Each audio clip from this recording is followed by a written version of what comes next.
Hello everyone and welcome to this special conversation with some of our best interest assessors to showcase our new Form 3s for our best interest assessors.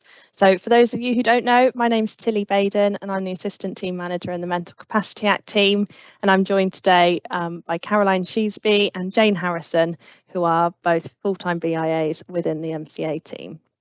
So we've already talked about the fact that we were going to be amending our forms in the last BIA Pan Dorset Doles Forum, but we wanted to trial them out. We've tested loads of different versions, but we've come together now with some new versions of the form, which we're really hoping that will make it easier for you as BIAs. So the thought process behind this was LPS has been kicked to the curb, so we know we've got to do something to tackle our waiting list. We've still got about 1,300 doles outstanding, and we are trying to tackle that slowly but surely, as some of you will realise that you've been given historic referrals recently. But we're still not there, and we're still finding it's taking a really long time for our BIAs to do a report. So we've tweaked some forms and we hope that these will make it easier for you. Now, the biggest thing that we want to emphasise is this isn't changing the way that you're doing the DOLS assessment. So your visit to the person will still be the same, your consultations will still be the same, your preparation, your background reading and your scrutiny of the case, that isn't changing. This is just purely about saving on the write-up times. And we've all piloted this form now over the last couple of months within the MCA team. And for each of us that have been doing them, actually we found that it's roughly halved the amount of time that was previously taking us to write up forms. So we hope that these are going to be beneficial for you. Obviously with new forms, like with changes happening, it can be a bit daunting at first, but bear with us and we hope that you will find these more straightforward. So today's conversation, we're going to go through the full Form 3 first, then we're going to look at our new form, which is a Form 3B, and we'll also look at the Form 3A, which some of you may have used if someone's not getting a DOLS. But we'll go through them one bit at a time. And the structure of today will just be, I'll be talking through some of the key points from the form, and then I'll be drawing Jane and Caroline into those conversations to get their experience, because they're doing these forms day in, day out. So I've shared my screen and the form in front of you is the new version of the Form 3. So the first part isn't any different. We've just put in some of the details for you to try and make it easier. So we filled in our address, we filled in supervisory body, and then the assessments, the people that you've consulted as part of the assessment, we've just tried to break it down a little bit more in these boxes to help you remember some of the things that we need to have. So we need to make sure that for every person that's being consulted, we have an address, we have a telephone number and an email address as well. And it's really, really important that these are accurate, because we use these to send out the completed forms and paperwork. So we always need to make sure that we've consulted with someone from the managing authority. Remember, managing authority is the care home or hospital. We always need to make sure that we've consulted with at least one person who's not paid to support the person. So usually that's a relative, but for those people that are unbefriended, that could be a Section 39 IMCA. And just a reminder that if the person holds lasting power of attorney for health and welfare, they get all three forms. So they get Form 3, completed by the BIA, Form 4 from the MHA, and the Form 5, which is the granted paperwork.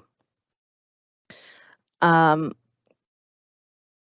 next thing that we've altered a little bit, is the document list. So we know some people were listing every single bit of paperwork that they'd looked at, and that was taking people a lot of time, whereas actually that's not really needed. We can group in these documents. So we've just tried to make it easier about some of the common documents that you may or may not have used. It's not an exhaustive list. You can amend it as you need to, but hopefully that could save you a few minutes of typing.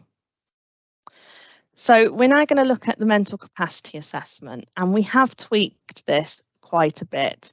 And the reason why we've tweaked this is because we need to be sure that when we are completing our capacity assessments and writing them up, that we're compliant with the latest case law and guidance from the Court of Protection.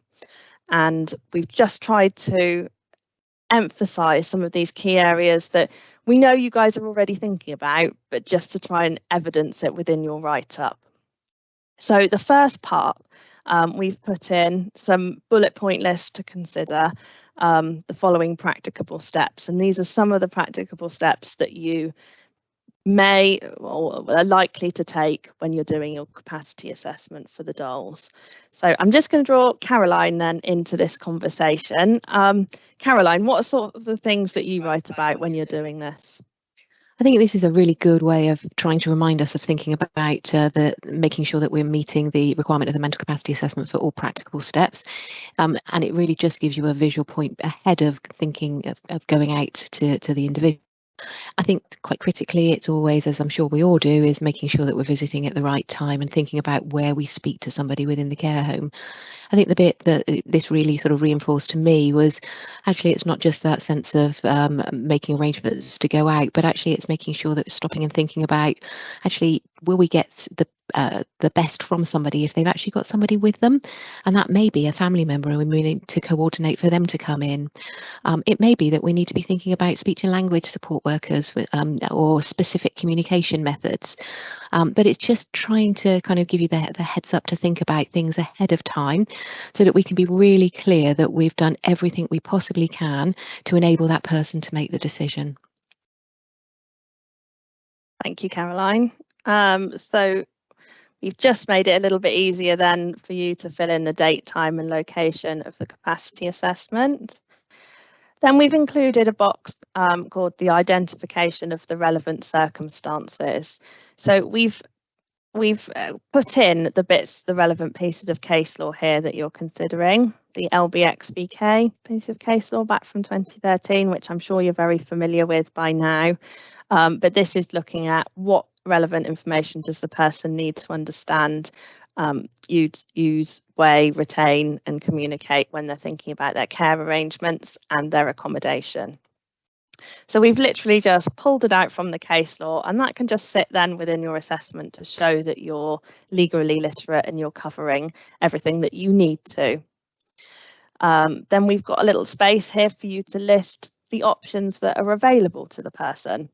And we've just put in a reminder here so that when you're looking at hospital cases, you need to remember to consider the here and now. So the option will be the person stays in hospital for the moment or they're discharged. And as well as potential options for discharge. So that might be returning home with a package of care.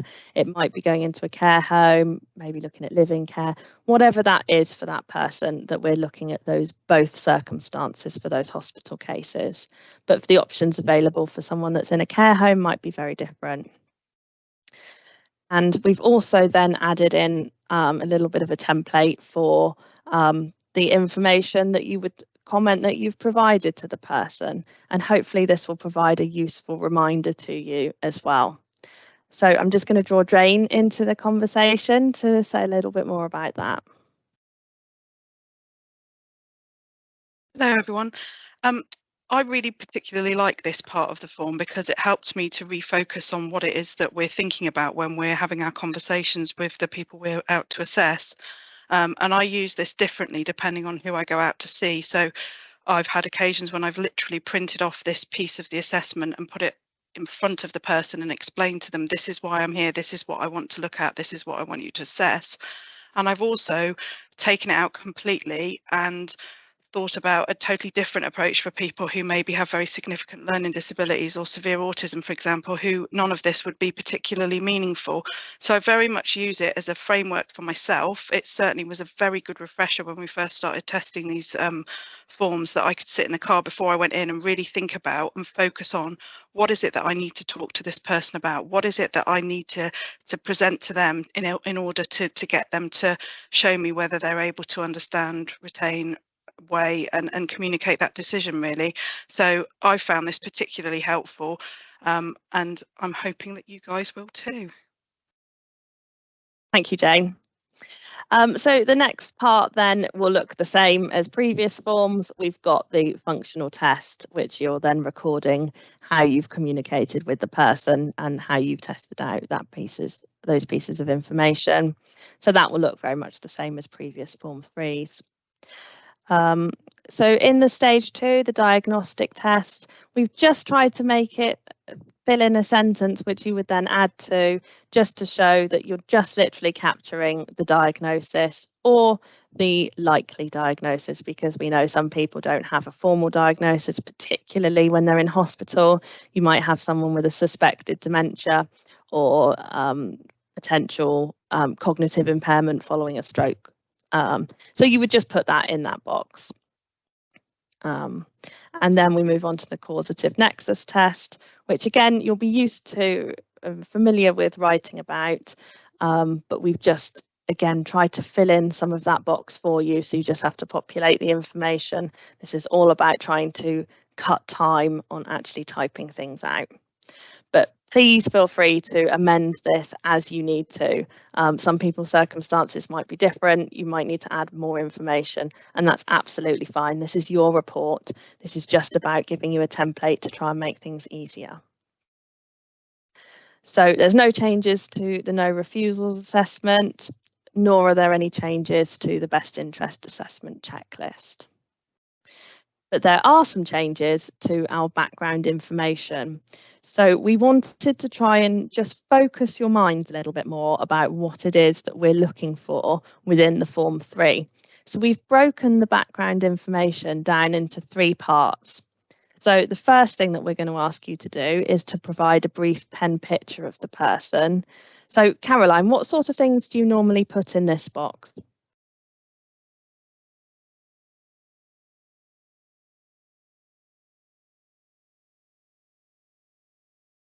Many apologies, just been told I forgot to turn my microphone on. I use this box to and try to be as concise as possible, so I tend to use bullet points. And I'm very much thinking of some of the key sort of life history events that give a demonstration of who the person is. It is really just to give an essence of the person before they became the person they are at this moment in time when you're seeing them, just to give a bit of a contrast and to help again to be thinking about what might their values and beliefs be at this particular time. Brilliant, thank you. So the next part then is to comment on and describe the circumstances that led to the person's admission to the care home or hospital and their current deprivation of liberty. So Jane, what sort of things do you put in this box?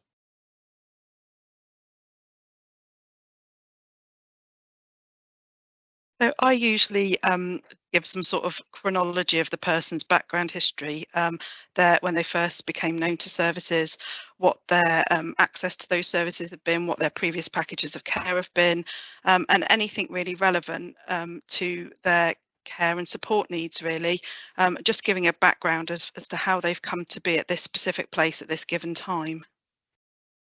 Exactly, thank you.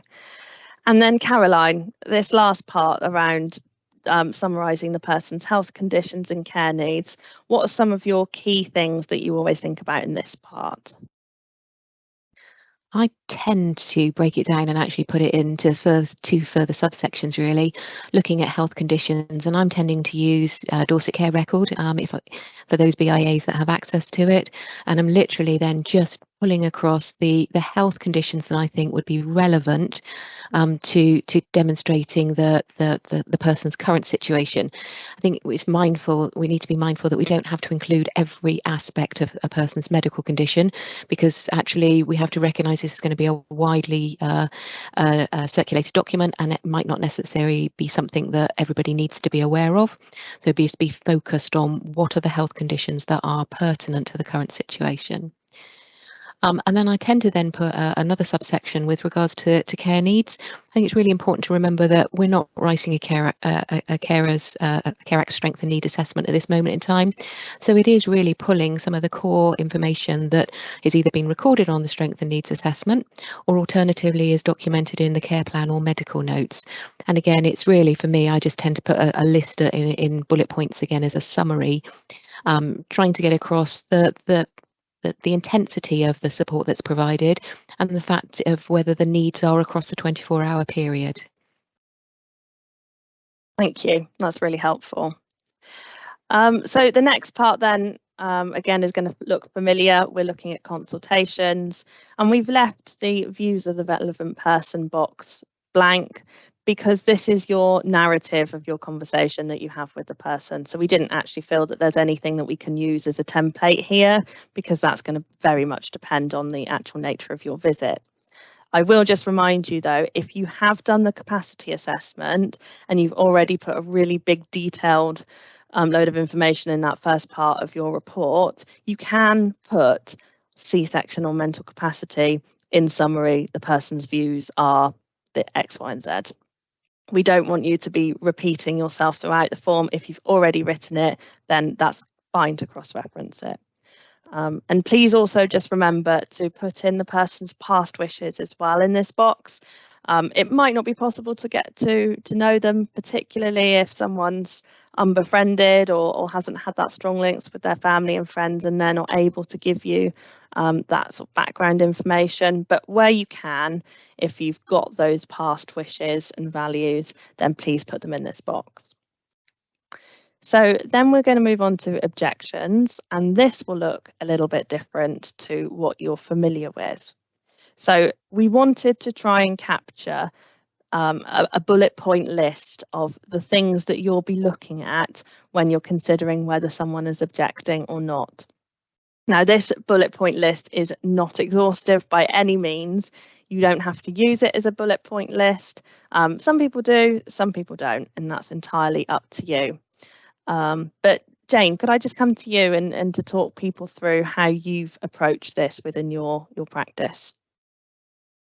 Okay, so again, I use this list as a really good guide, and it's helped me to really focus on what it is that I'm looking at when I go out to do the visit and go through the notes and speak to the staff members supporting the individual. What I find with this is it's very different depending on who you're seeing. So again, although it looks like a bullet pointed list, it's very individual to the person that you're seeing. So with some people, you'll find that the objections are listed very much the top, kind of more unsettled, more of an objection. And for others, as Tilly scrolls down, you'll see it's much more about people being settled and being content in their environment. Now, for some people, we get a mixture of both. For some people, it's nothing particularly relevant about an objection. It's more about their day-to-day behaviour and not about their deprivation of liberty. And this is your opportunity to kind of capture that in here. I tend to use the bullet point list because I find it really helpful just to go through and be really clear and very precise about what those behaviours are. And if I have anything different, I'll remove the other and then just write a paragraph about what I think is relevant for that individual. I think what's really important to remember about objections is it's not our job to assess them or to really move that forward. Our job is to use this as a point to indicate whether the person's settled or not. If they have an objection, that then helps the team to prioritise the involvement of the RPR and raise this with the court. So really, it's not our job to assess for an objection, it's to notice it, record it, and then hopefully ensure that person gets their day in court quicker. So that's why this section is particularly important, and why we need to really think about what that person's behaviour is telling us about their current situation. Brilliant, thank you. Now, the next part will probably be really good news to the BIAs. So we've thought long and hard about our consultations with the mental health assessors. We're all BIAs within the MCA team. We all know what it's like. Sometimes trying to get hold of a mental health assessor, you might keep missing each other. And sometimes, actually, if you've already seen their Form 4, there might not be much to really consult with them about. So we looked at the code of practice, and actually there isn't an explicit need to speak to the mental health assessor if you're both in agreement. So what we've done is narrowed this down then to yes or no questions. So have you read the mental health assessor's report? Now you should always be writing yes for that, because you should always have sight of their Form 4 before you submit your Form 3. And then the next question of have you both reached the same conclusions? Yes or no. So yes, if you have, that's fine. You don't need to consult with them on the phone or via email. It's fine to just have read their report and noted any of their recommendations. If you haven't reached the same conclusions, then you do need to consult with them directly. You need to have that discussion, because it may be that you need to alter your assessment, they need to alter their assessment. We need to reach some sort of common ground. So if there's some sort of issue, then we need to consult with them directly. But if there isn't, then it's fine just to put yes on those 2 questions and move on. So I'm sure there'll be many of you that will be pleased that we've cut that out, because it can be very difficult when you're both, the BIA and the MHA has different working patterns. So the next part then is around the consultation with the managing authority. Just a reminder again, this is the care home or hospital where the person is deprived of their liberty. Now, one of the common things that we pick up on within the MCA team is that people can be a bit unsure about what sort of questions to be asking the person that they're consulting with. So there are 4 key questions that we need to consult or consider when we're consulting with someone, and we put these into yes and no questions. So does the consultee agree that the person lacks capacity in relation to the deprivation of liberty? Hopefully you're saying yes to that. Does the consultee believe that the person is objecting to the deprivation of liberty? Yes or no? Does the consultee believe that there are any viable alternatives to the deprivation of liberty? Yes or no? And does the consultee believe that the deprivation of liberty is necessary and proportionate to the likely risk of harm that the person would otherwise experience? Yes or no? Hopefully they're saying yes to that. And then with the managing authority as well, we've just added in a prompt to remind you that if you are going to include any conditions within your standard authorisation, you absolutely have to have that conversation with someone that's of sufficient seniority within that care home or hospital to implement that. So that's just a place where you can record it. And then there's a space for any other comments. Caroline, please could I just bring you in and to talk about a little bit more about how you go about the consultations with the managing authority? I try to have a conversation with somebody when I'm there visiting, and to get as much information about the person as I possibly can, and just generally to talk about any immediate issues. But what I also have found in more recent assessments is that actually the process of writing the reports up, particularly because I'm then developing the conditions, means that I'm actually also sometimes having further conversations as well, so that then I can be really clear and can make sure that I am answering that element of, if you're proposing any conditions, have you spoken to the person? I think this is quite useful, because this is a box that focuses your ability to ensure that you're having and getting the clear indication to the above questions that Tilly's just been talking about. But I do like the opportunity is that when you're having a conversation, you quite often get a wider experience of the person from the care home's perspective. And I think that actually that's also quite important to be documenting down, because that's also helping then when the reports are being scrutinised and hopefully authorised, in just developing a better sense as to who the individual is, what's important to them, how are they responding to interventions, is there any fluctuation in their presentation. It might also, these conversations are another good way of evidencing why you may also then be adding a condition to the authorisation as well.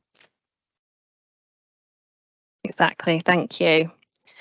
So we've copied these same questions across to the consultation when we're consulting with others. So that might be family members, friends, advocates, health or social care professionals, or anyone else that's involved with that person's life. So Jane, how do you approach your consultation with these other people?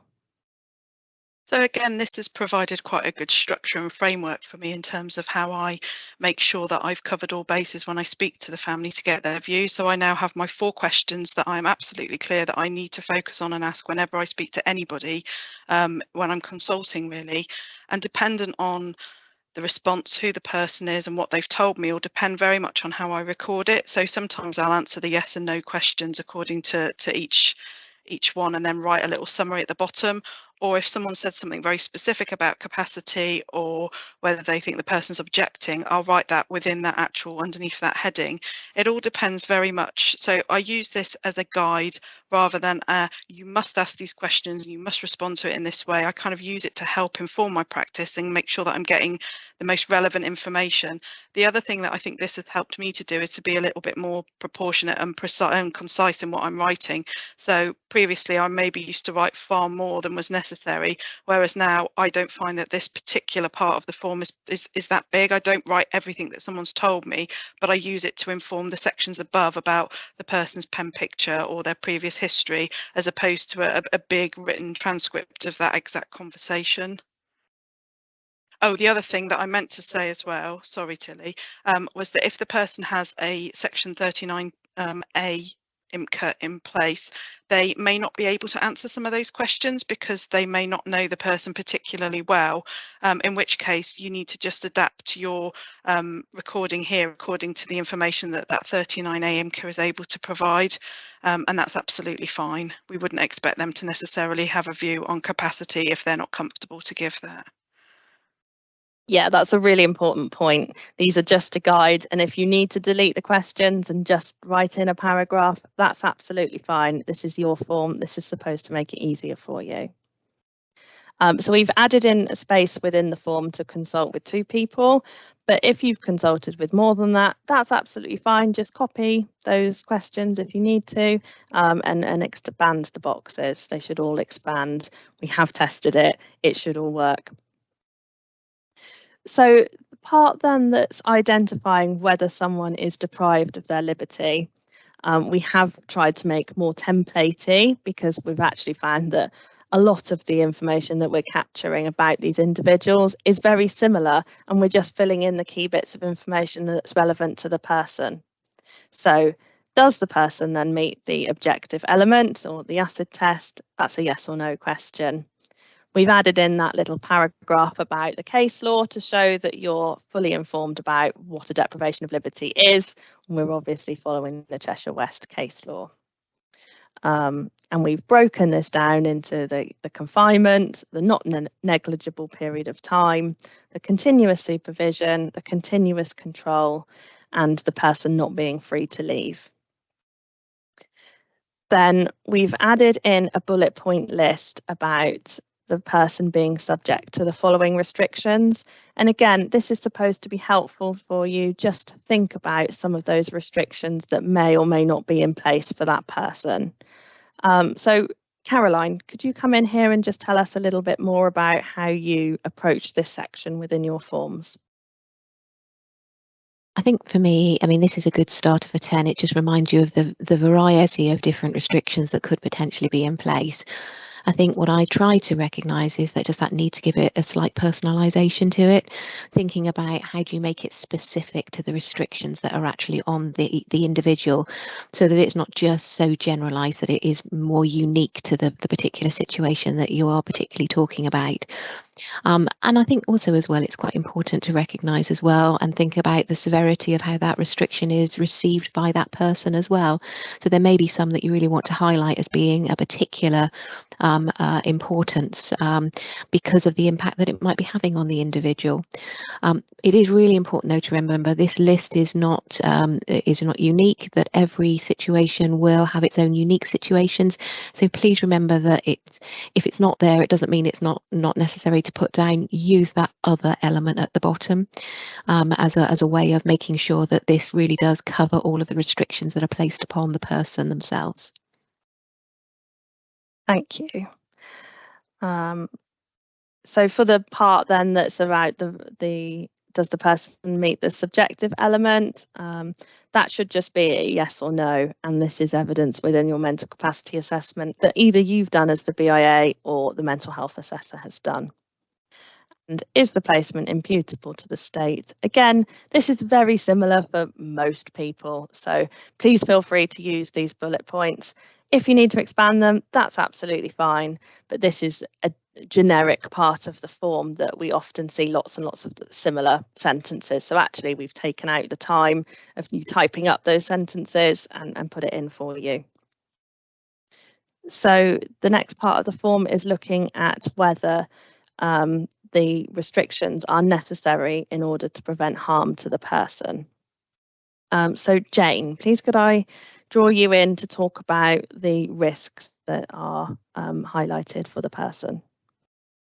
So again, as you can see, it's almost a pick list of risks that may be impacting on that person as to why they need that deprivation to be in place. This for me now is a really quick part of the form, because as you can see, the majority of those risks there do apply to the majority of people that we see. There will be some where there are other risks. I've added other things in at the bottom, and if there's anything that you find that you really particularly want to highlight, again, use the form as you see fit and add in a little paragraph. But really, for me, when I've looked at this, that list really does cover the majority of people that I visit, to be honest. So it's actually quite a quick win in this situation, really. Exactly, thank you. And then we move on to the proportionality question. Again, we've put in some common scenarios that might be indicating then that the restrictions are proportionate to the risk of harm that the person might be facing. Caroline, what do you normally do to this part of the form? I think this is a really helpful pick list in some ways, because actually for these last few boxes, sometimes when I was writing my reports historically, it felt as though I was repeating things again and again. And so this is kind of trying to use all these last few boxes with the different lists and just trying to really be clear about the situation. And this is really just stopping to think about, actually, why is it that we need to have this person in this setting at this moment in time? I do tend to delete a few of these. I will add comments to make it and to give a rationale so that it feels as though my own views are coming across as to why I feel that it's appropriate. But I think that there's another box further down that can also enable us to detail that. But again, it's trying to ensure that it is just ensuring that we've got a very concise but reliable way of reporting the need to help us to provide that legally defendable decision-making process that we're going through at this moment in time. Thank you. So the next part, again, is going to bring joy to the BIAs out there. So you may remember that in our current Form 3s, we have the next section would be your consideration of the different options and asking you to identify the advantages and disadvantages of each option. And I don't know about you, but this was my least favourite part of the form. It took a really long time and it was just a bit clunky. So we actually went back to what's in the DOLS Code of Practice. What do we need to consider when we're looking at other options and recording that consideration of the best interest principle? And actually, the Code of Practice explains that the BIA must consider whether a person's care needs could be met in a way that don't amount to a deprivation of liberty. And actually, if the alternatives would amount to a deprivation of liberty, those don't need to be considered in a huge amount of detail. So we've just brought in this more straightforward question. Are there any other less restrictive options available that would not amount to a deprivation of liberty? Most of the time you're going to be saying no to that. If there are, then you're going to need to explain that further. But if there aren't any other options, again, you might put in a brief sentence or two about why there aren't any other options, but you really don't need to be recording too much on this. This is not a huge part of the DOLS assessment, so try and make it easier for you where we possibly can. So the question then that sort of summarises the best interest part of the assessment is the deprivation of liberty in the person's best interest, yes or no? And then the reasons for your opinion are. So Jane, what sort of things do you put in this box? So again, this is your opportunity to really kind of be personal to that individual and really think about why is this deprivation in that person's best interest? And I find that this is probably an area where you'll write maybe a little bit more than say the bit above, because you're really kind of almost pulling your conclusion together as to why this is the best, and it is the best interest for this person to be in their current situation, really. Sometimes this is quite short, other times it's long. It's the same as all the assessments we write, dependent on the person's situation or depending exactly on what you're writing. But I very much look at, you know, why is it good for that particular individual? What is it that placement's offering that means that it's the best thing for them of all the things that you've considered or thought about? And, you know, are they settled? Are they happy in their placement? If they're not, why is it still in their best interest to be there? And it's kind of your summary and your conclusion of the assessment, really. That's what I find. Yes, exactly. So you might remember then on the previous forms, we then had a section that if the deprivation of liberty isn't in the person's best interest, you had to explain why. We've pulled that out of the form because actually, if you're concluding that it's not in the person's best interest, then we're not going to be granting the doles. And that's when we would be asking you to write a Form 3A, and we will go through the Form 3A later on in this video. So the next part of this form then is the length of authorisation that you're recommending. Caroline, what would you like to say about choosing the authorisation period? I think it's important to recognise that if it is likely to be a scenario where there is an objection, it will take time to get the relevant people involved to be formally identifying the objection, and then obviously time as well to progress. So it's really quite important to stop and be really realistic, because what we wouldn't want to be doing is subjecting all parties, most importantly the individual, to having to go through this process again if it's not necessary. So I would be saying that at the moment, if it is a hospital discharge, I have to confess I've moved from recommending a 3-month period of authorisation to a 4-month. And I think it's important to recognise that as much as I might be increasing that period of time, that doesn't mean that that person has to stay in hospital for that period of time. It's for up to, and the hope is that that just means that we're not then going to subject the need to go through this whole process all over again. So I think it's really important to really stop and think about the period of time. And if you're not sure, pick up the phone and speak to the MCA team.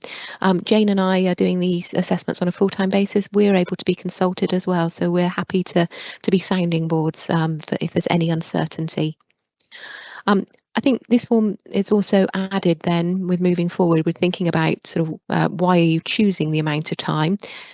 It's now adding some options that we can stop and think of. Again, it's just to try to enable you to evidence why you're doing what you're doing, but to actually take some of the time elements away with sort of having to type things yourself.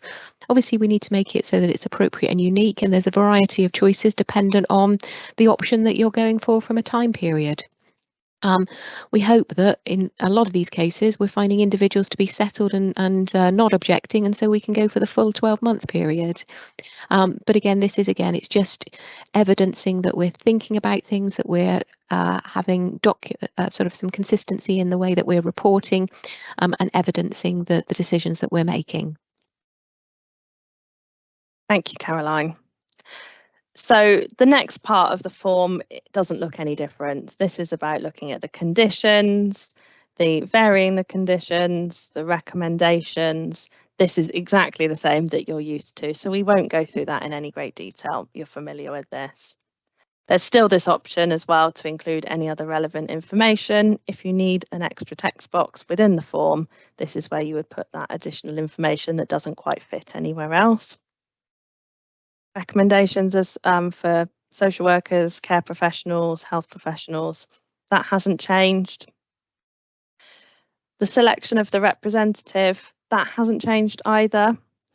But when we come down to the reasons why either you're not able to appoint a family member or friend and you're asking for an advocate, we've just listed some common reasons that people might choose. Again, you can delete all of the bullet points and put in your own free text if you want to, but it might be helpful just to save a bit of time if some of these reasons are relevant.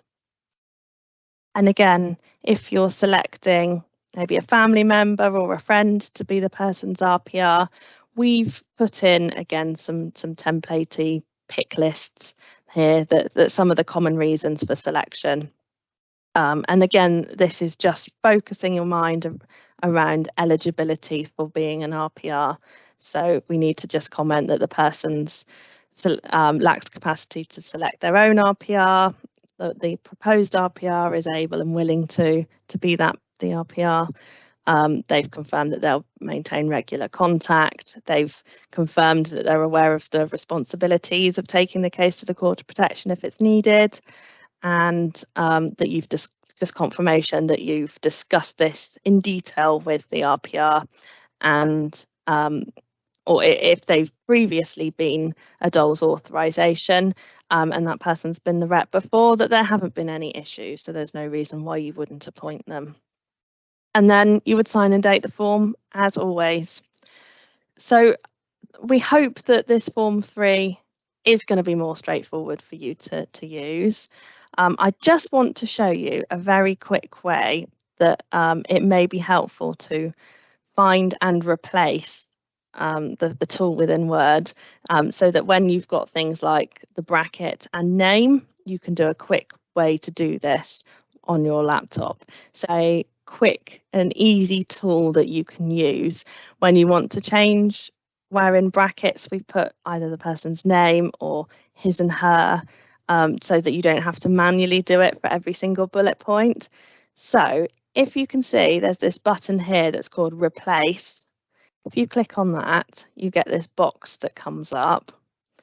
And if you type in then name, and you then replace that with, I'm just going to say Mrs. Smith, then if you select Replace All, it will make all of those replacements within the documents. And then as you can see, where it says, instead of saying name, it says the person's name. So that's just a little helpful tip then that will save you even more time. Okay, right, I'm going to stop sharing my screen for just a moment, and then we will find the Form 3B, because we'll talk about the Form 3B next, because this is going to be a brand new form that you won't have come across before. So the Form 3B has been around for quite a few years now as one of the ADAS forms, but most local authorities haven't used it. And the purpose of the Form 3B, it's called a DOLS renewal form.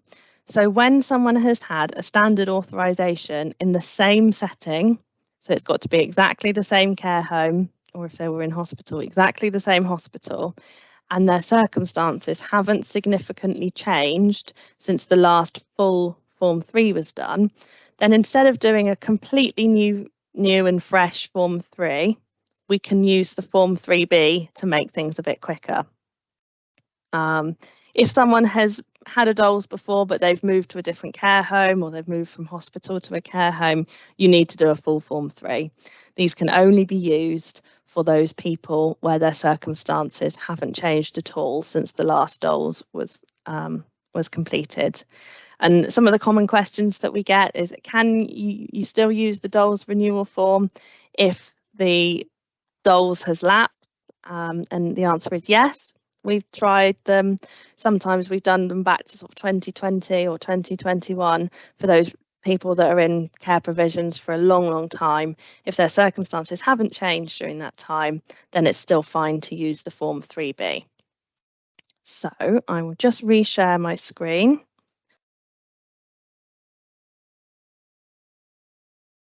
So this is what the Form 3B looks like. It's very similar, but it cuts out a huge amount of write-up time. So the first part, exactly the same as what you would expect in any other form.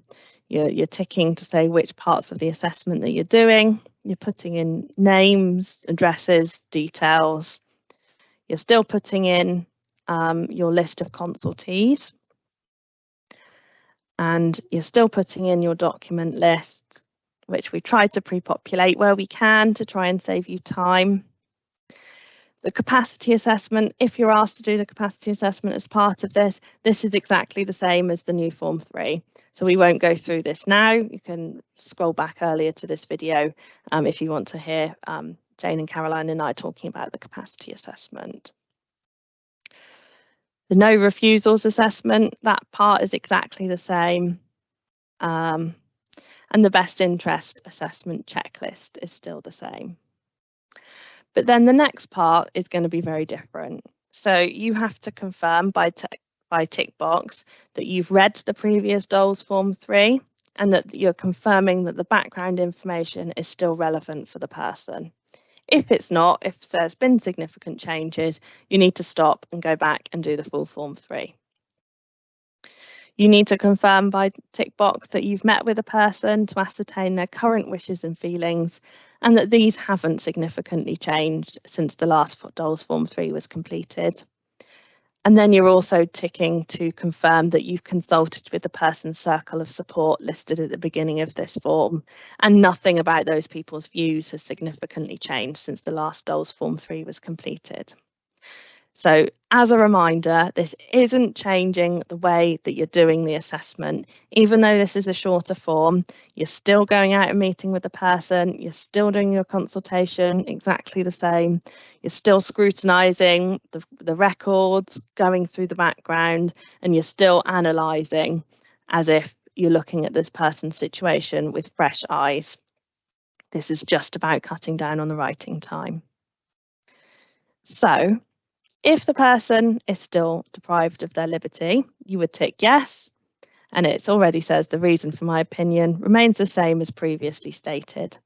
So you can use these Form 3Bs even if it wasn't you that did the Form 3, the original one. That's absolutely fine as long as you're in agreement with the previous BIA's assessment.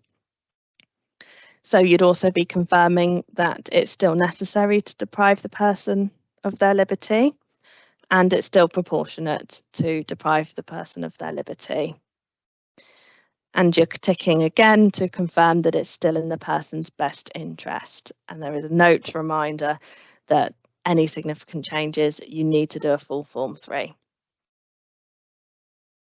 So then we come on to a free text box, which is a summary box where you can do free text about your scrutiny of the person's case. And we've put in some guidance notes here to just comment on some of the things that you might be looking at. So in this box, you need to outline or summarise your visit to the person. You need to summarise the consultations with the hospital or care home, your consultations with others that are involved in the person's life. You want to comment on whether their health and care needs have changed significantly, or if they have changed significantly, you're not using this form, but if there's any minor changes, you'd be recording it here. You're commenting on whether the person's objecting to their care arrangements. Again, you'd want the persons to be a similar level to what they were before. Any significant changes, full Form 3. You're commenting on what alternative options that have been considered or ruled out and that you've thought of as well. You're commenting on the restrictions on the person and briefly why they remain necessary and proportionate, and then any other relevant information from your scrutiny. So Jane, can I come to you first? What do you normally put within this summary text box? Because I imagine it was a bit daunting when you first see for the first time a free text box and there's no sort of structured questions. I think you're absolutely right. I think at first you think, my goodness, what am I supposed to put here? But when you get into the flow of it, it's like a very small mini assessment, but without all the sections from the Form A. So you literally can do as you please, so you almost can just get into your own narrative. Really, you use those headings to guide you, and I think really you're doing this as part of your visit, you're doing it as part of your consultation, so it's just literally how do you capture all the work that you've put in and all the analysis and scrutiny that you've given, and it's your opportunity to just summarize that in as succinct a way as possible, I think. Yeah, thank you. And Caroline, have you got anything else that you'd like to add there? I think the only thing that I would add is that I quite often, for me, it's because the previous assessment was a new one, and then there was an RPR that was appointed, I'm then looking at, if it was a paid advocate, is there anything from the advocate reports that need to be pulled out to be commented on within this? And also that I tend then to have some direct consultation with the RPR. So I'll be just putting sort of their feedback on, and most importantly, thinking about whether or not they're of the view that that P is presenting with any form of objection at that time. And the other side I'm also thinking of quite often is just to ensure that sort of we got an update on the situation. Is there was a case recently that I did this form for where I'd been out, and when I'd done the first assessment, which there was a mental health assessment that was ongoing at that time, so I've just then made reference to the fact that there's been some further development on that work and what that outcome was. So it's just that sense of bringing people up to date. So it wasn't necessarily significant change, but it's just that sense of this is what the situation is in the here and now. Exactly. Yeah, you'd be commenting on things like, has the person had any falls, any significant health changes within that time, anything that's just updated their situation and their circumstances, but not changed the fundamental principle of the deprivation of liberty. So the next part of the form is exactly the same as the Form 3. So you're commenting on what authorisation period do you feel is appropriate. And again, we've talked about that earlier on in this video. But next, we would ask you then to comment on if there are previous conditions attached to the last DOLS. Have these been met, partially met, unmet, or are they no longer relevant? We just want you to sort of unpick those conditions a little bit more and just clarify whether you still need to include them as conditions for this DOLS, or whether you've changed your mind and or don't feel that they're particularly relevant anymore. So there's space again for you to recommend your conditions, which is the same as the Form 3. The selection of the representative again is the same as the Form 3, and your sign off of the form is the same as the Form 3. So as you can see, this is a much shorter form. It really speeds up the writing process. You're not changing the quality of the assessment or your interactions. You're just changing the way that we're writing up. So we hope that will be helpful for BIAs. And when we are commissioning you, we will indicate on the commissioning email whether it's possible to use a Form 3B or not. Even if we do say it's possible to use the Form 3B, if you start the work and you realise that actually there have been significant changes, then we would expect you to make that decision to move to a full Form 3. But if we've indicated that it is possible and you're satisfied that nothing has significantly changed, then that's absolutely fine. You can go ahead and use that. Jane, was there anything else that you wanted to say about the Form 3B? Because this is quite a new area of practice for us all. I suppose the way to view it is almost as a review in many ways. If the situation hasn't changed, it's like I would compare it to an assessment and then a review. So it's not that your involvement or your interaction is any less, it's the way you're recording it is quicker and you're just checking that things are still the same. It's still relevant and it's still in the person's best interest to be deprived of their liberty in that setting.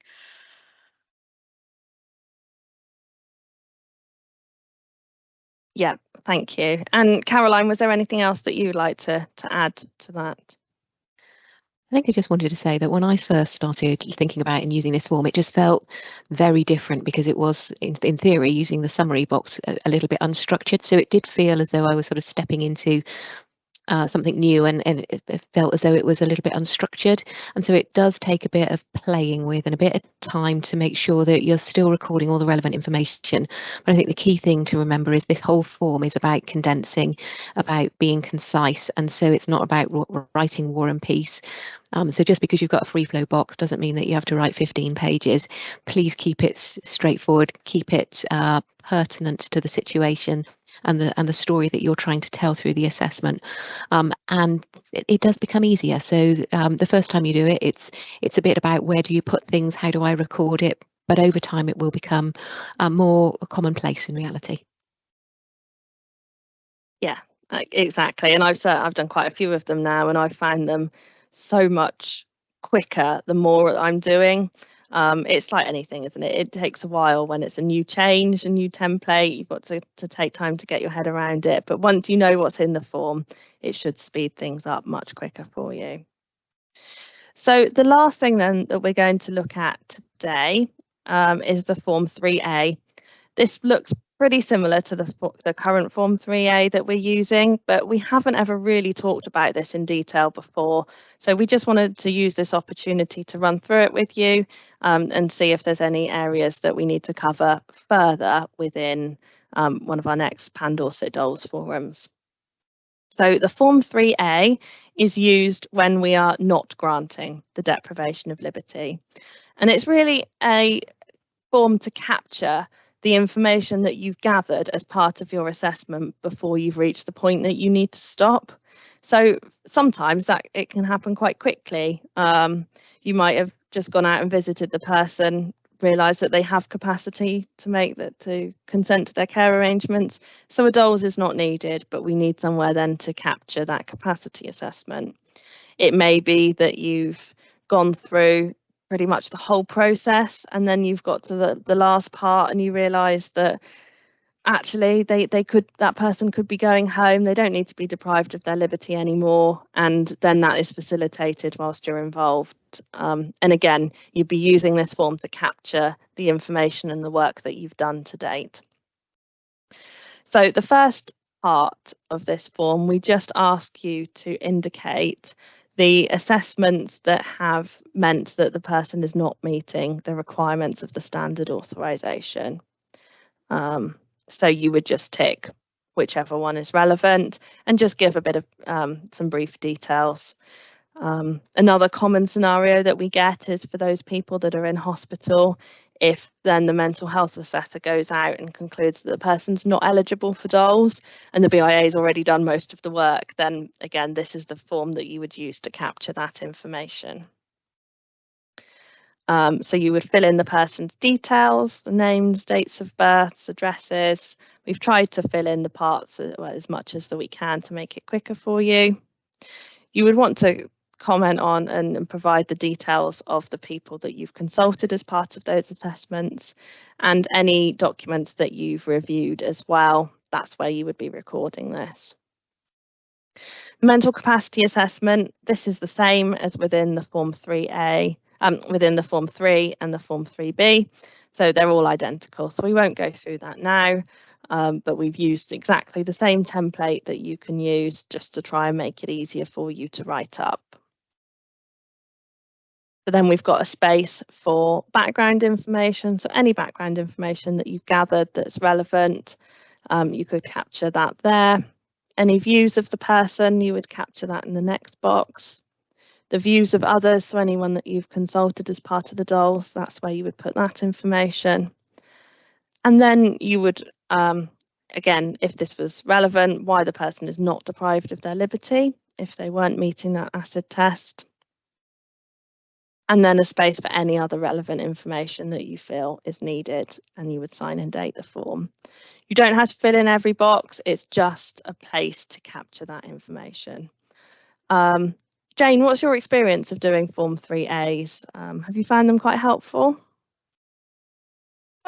I'm hoping that they've not only been helpful to me, but they're helpful to the actual practitioners managing the case moving forward. So an example of one that I did last week for somebody, it actually took quite a lot more time than a regular full completed assessment that was authorised. And I just wanted to capture the information that I gathered as part of that process because I'd consulted with a wide number of people, I'd visited, I'd completed the capacity assessment. There was a lot of work involved, and this form gave me the ability to capture that information, which I'm really hoping will help when this person is assessed by the local authority for their Care Act needs moving forward, which will inevitably be the case for this particular individual. I think it's a really good way of showing the amount of work that you've put in and the amount of background information that you've captured on that person, because otherwise that just gets lost, and it feels really important to have some record of the observations and the scrutiny that you've given, really. Thank you. And Caroline, is there anything else that you would like to add on that? I think I've only to date used this form on one occasion, and that was where an individual I found to have capacity. And I think that it's quite important, I think, for me to recognise when I was doing it is I wasn't necessarily needing to evidence that the person had capacity, because actually what we're normally doing in our assessments is evidencing that we're displacing the assumption of capacity. But actually, in doing the capacity assessment, I was actually having consultation with lots of other parties just to reinforce that the information that the person that I was talking with, that actually it was accurate and correct, and that actually I didn't need to further question the individual. It wasn't that I necessarily wanted to take away their autonomy through assessing them as lacking capacity, but it was just being sure and confident, because I saw a person in a hospital setting, and I find that it's quite easy for people to confabulate in those situations. But it was a useful tool, and it's also an opportunity to kind of mark the spot, because the reality is if there is a concern that somebody is lacking in capacity at this moment in time, it's likely that we're going to have that scenario rise again. And so at least it gives us a foundation to be thinking about when we're then moving forward into the future as well. Thank you. So that draws a conclusion then to the three forms that we've looked at. So we've looked at the full Form 3, we've looked at the Form 3B and the Form 3A. So just really to conclude then, we've said this many times throughout this video, but none of these new forms are there to trip you up. These are your documents that you can use as a tool to try and make things easier for you. If you've got a particular way that you like to record things, that's absolutely fine. No one is stopping you from doing that. We're just trying to make it more straightforward for people to just save up the typing time. You're not changing anything about the quality of your assessments, your visits, your analysis, consultations. None of that is changing. This is just about trying to save some time because we know how busy everyone is. Jane, have you got any final thoughts on the new set of forms? Yeah, one of the really good things that I think everybody will be really pleased about is the spell checker works on every single box, which is really great. And the other thing that I think has really helped me doing my assessments is the read aloud function, because actually once I've finished an assessment, if I listen to it, I pick up my own typos and bits and pieces, and I think that helps me feel confident that I'm putting in a report that actually, if it was to go to court, doesn't make me look bad because of all the typos that I've missed previously. So that for me is the really top tip in terms of use that read aloud function before you submit your assessment, because it saves everybody a lot of time, and it just makes me feel more confident in my work, really. That's a really helpful tip. Thank you, Jane. Caroline, what are your final thoughts? I think it's positive because what it's trying to do is to provide some consistency with regards to the level and the way that we're presenting our reports. And I think that's a positive way from a Mental Capacity Act team's point of view, but also as well helping BIAs to be ensuring that we have some consistency of practice within the provision of service that we're providing. And I also think that the most important thing is that actually it makes life a lot easier and a lot more timely.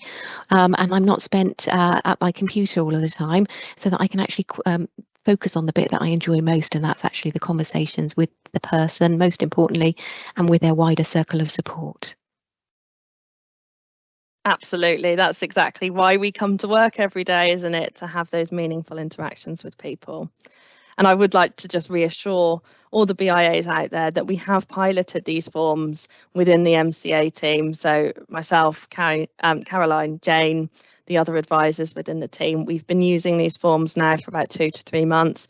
In that time, we've done probably combined hundreds of assessments on these templates.